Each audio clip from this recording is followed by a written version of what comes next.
Sa Cebu City, ikinasana ang 2023 Visayas Media Summit sa pangunguna ng Presidential Task Force on Media Security kasama ang Public Attorney's Office o PAO.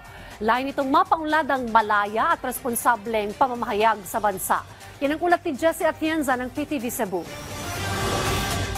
Malaya at responsableng pagbabalita. Ito ang sentro ng usapin sa Visayas Media Summit na pinangunahan ng Presidential Task Force on Media Security kasama ang Public Attorney's Office.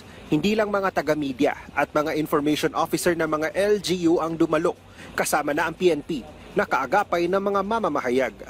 As we continue, we cannot overemphasize the importance of upholding the freedom of the press. Such freedom is indispensable to democracy, and any threat to it is a threat to democracy itself. Bahagi ng diskusyon ang libel, cyber libel, ethical guidelines for media workers, responsible journalism in times of war and threats, at gender-fair language in news writing and reporting. May libreng legal consultation din upang makatulong sa mga legal na problema ng mga tagapagbalita.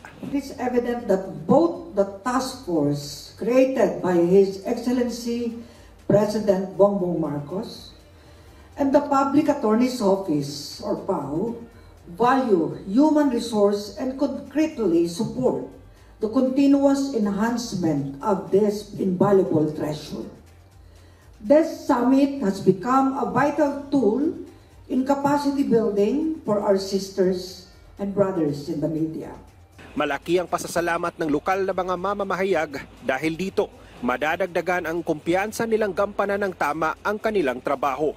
Ito isang malaking tulong sa ating mga broadcasters at saka media dito sa Central Visayas dahil alam naman natin yung trabaho natin ay napaka-risgo, no?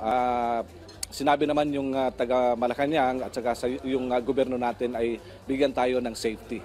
Mula sa PTV Cebu, Jessie Atienza para sa Bayan.